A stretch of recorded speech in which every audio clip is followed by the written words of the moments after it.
Desde que Laporta explotara en rueda de prensa del caso Negreira y acusara directamente al Real Madrid de ser el equipo más favorecido históricamente por los árbitros, y el Real Madrid respondiera duramente a través de sus redes sociales con un vídeo de 4 minutos en el que pone en duda las palabras de Laporta e incluso lo deja como un mentiroso, ha sido muy difícil encontrar información real sobre quién fue el equipo del régimen. En cuestión de horas, internet ha empezado a generar una cantidad de contenido brutal relacionando al Barcelona con Franco.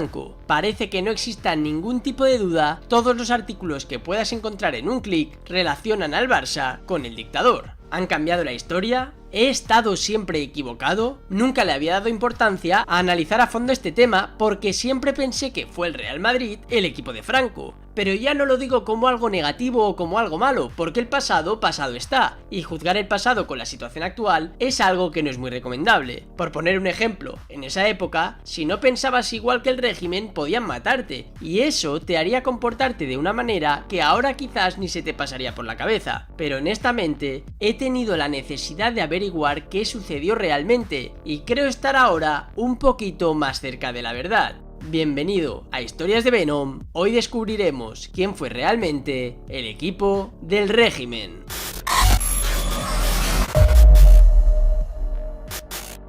Antes de nada tengo que explicarte que el Real Madrid lo fundan dos catalanes, Joan y Carles Padrós. El Real Madrid al principio fue un club humilde con pocos títulos. De hecho, en sus primeros 40 años de historia solamente consiguió 6 Copas del Rey y 2 ligas. Cuando murieron los fundadores, el Madrid los ignoró por completo, nunca les rindieron tributo, prácticamente los han borrado de su historia. Digamos que en el Real Madrid consideran que el club prácticamente se fundó con Santiago Bernabéu, y es que Santiago Bernabéu llega al Real Madrid para hacer las paces con el Barça, ya que en el año 1943 sucedió algo de lo que muchos madridistas todavía se sienten orgullosos, pero que cuando se investiga un poquito más a fondo, huele raro. Y es que en el año 1943 el Real Madrid ganó 11-1 al Barcelona, y según cuentan diversos historiadores, en ese partido un señor llamado el Conde de Mayalde amenazó a los jugadores del Barça y les dijo que si jugaban era gracias al caudillo, y que cuidado con lo que hacían, que podían acusar de republicanos. Los jugadores del Barça en ese momento bajaron los brazos y se dejaron golear. Según dice la noticia, literalmente los jugadores del Barça dijeron: ya que nosotros no podemos jugar, hacedlo vosotros de la manera que os dé la gana. El régimen no estaba de acuerdo con esto que había sucedido y quería hacer olvidar este episodio entre los clubes, por lo que empezó a organizar partidos amistosos, en ese momento llamados partidos de hermandad, que se jugaron algunos en Barcelona y otros en Madrid.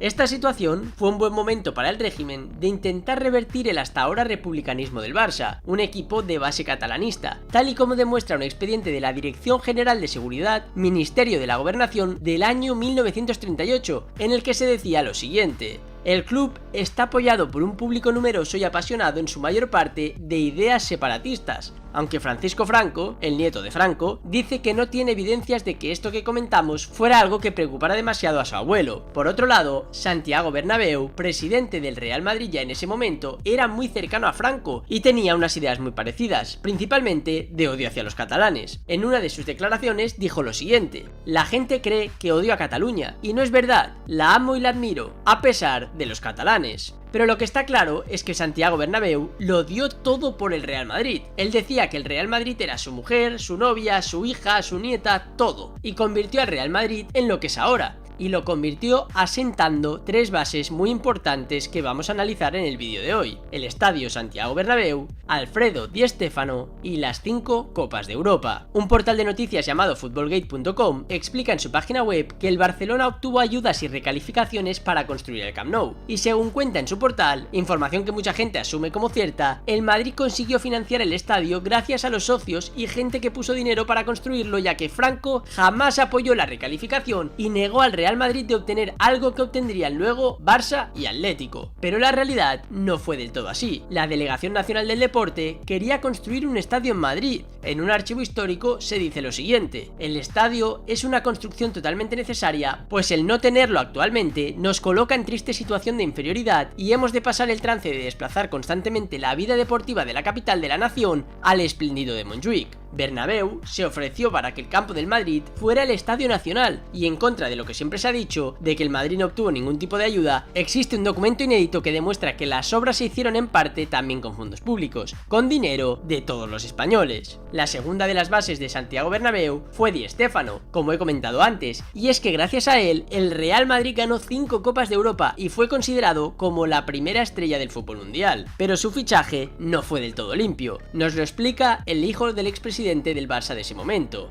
El Barça quiso fichar a Di Stéfano cuando jugaba en Millonarios, aunque seguía perteneciendo a River Plate, su club de origen, y el Madrid fichó de manera ilegal al jugador. El Barça ficha a Di Stéfano tras negociar con River, y una vez el jugador llega a Barcelona, no le permiten jugar a la espera de formalizar su traspaso. Di Stéfano llegó a debutar con el Barça, aunque jugó muy pocos partidos, porque el Real Madrid estaba negociando con Millonarios por el fichaje, y es en ese momento cuando se produce una descoordinación entre el Real Madrid y el gobierno franquista. El gobierno decide hacer una ley donde se prohíbe el fichaje de jugadores extranjeros, pero el Real Madrid reclama y finalmente el gobierno rectifica y recula en la ley diciendo que se aplicará la norma a partir del 22 de agosto de 1953, es decir, justo el día después del fichaje de Di Stéfano por el Real Madrid. En definitiva, esto hacía que Di Stéfano hubiera sido fichado por dos clubes, por el Barça y por el Madrid, y el gobierno, para poner paz en todo este asunto, decide y propone que Di Stéfano juegue el primer año con el Madrid, el siguiente con el Barça, el tercero otra vez con el Madrid y el cuarto de nuevo con el Barça. Por tanto, según esta teoría, el gobierno estaba haciendo todo lo posible para que Di Stéfano jugara no solamente con el Barça, sino que también pudiera jugar con el Real Madrid, aunque lógicamente esta versión la contradicen desde la capital de España, donde insinúan que fue el propio Di Stéfano quien se ofreció a jugar en el Madrid porque ese era su único deseo. El presidente del Barça de esa época, que se llamaba Martí, era de profesión textil, tenía una fábrica y su nieto cuenta que recibió muchas presiones para aceptar dejar marchar a Di Stéfano para que solamente jugara en el Real Madrid. Incluso le hicieron una llamada en la que le dijeron: Martí, recuerda que tienes una familia.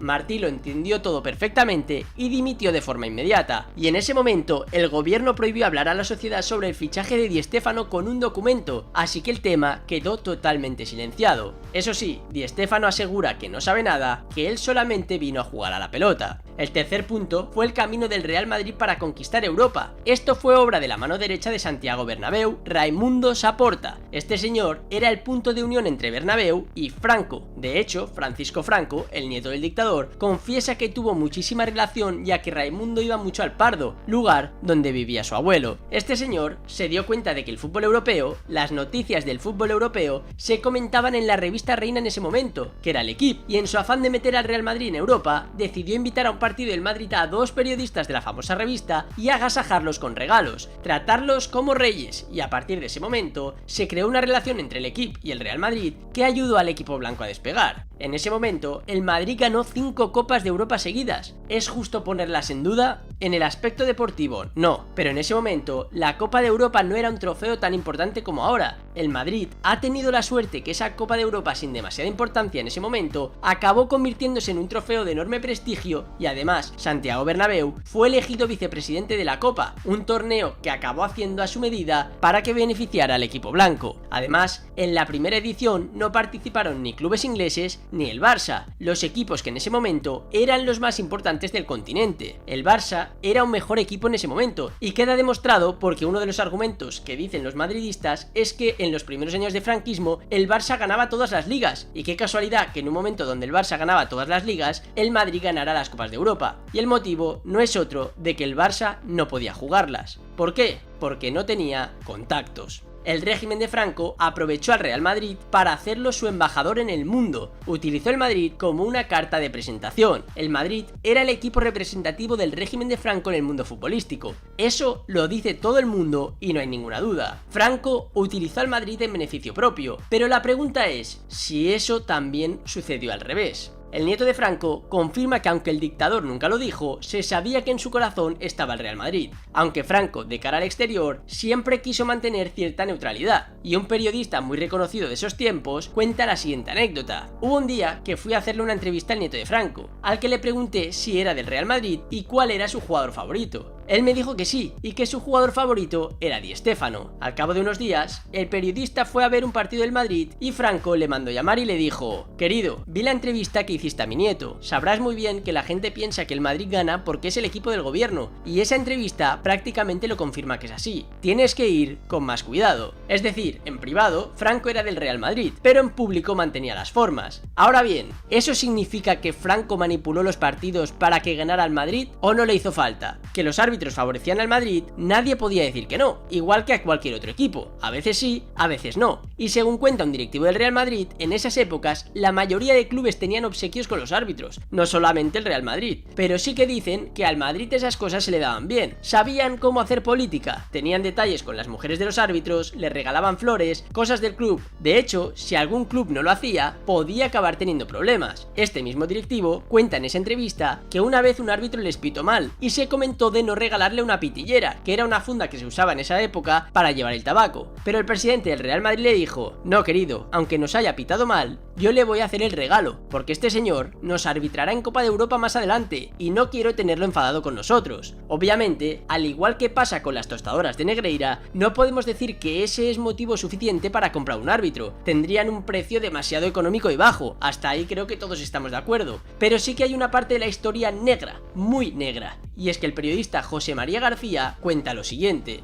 Ha habido una época, y esto es obvio, que el Madrid ha gozado de todos los favores habidos y por haber, concretamente en la época de José Plaza. La inclinación era absolutamente merengue. Plaza era el presidente de los árbitros y era un madridista puro, y dijo que mientras él fuera presidente, el Barcelona no volvería a ser campeón. De hecho, un ex árbitro llamado Antonio Camacho corroboró que el estamento arbitral era pro-madridista. Plaza lo negaba, pero la realidad es que el Barça solo ganó una liga en todos esos años y se consiguió casualmente en el único año de mandato en el que las designaciones arbitrales se hacían de forma consensuada. Al año siguiente de ganar la liga, Plaza decidió que iba a volver a asignar en los arbitrajes y el Barça no volvió a ganar ni una sola liga hasta que se jubiló. Zoco, un exjugador del Real Madrid, considera extraño que el Barça ganara solamente una liga en esos 20 años, pero no cree que el único motivo fueran los árbitros. De hecho, le pregunta al entrevistador: ¿tú crees en el villarato? Y el entrevistador dice que no, y él dice: pues yo en esto tampoco. Hubo árbitros que salieron en televisión explicando que después de arbitrar un Real Madrid-Barça en el Bernabéu y que el Madrid perdiera, tardaron 5 o 6 años en volver a pisar el Bernabéu, en que les volvieran a dar un partido para arbitrar en el campo del Madrid. Si eso no es un castigo por la derrota, no sé qué lo puede ser. Eran castigos sutiles, pero influenciaban las decisiones de los árbitros y de eso no tengo dudas.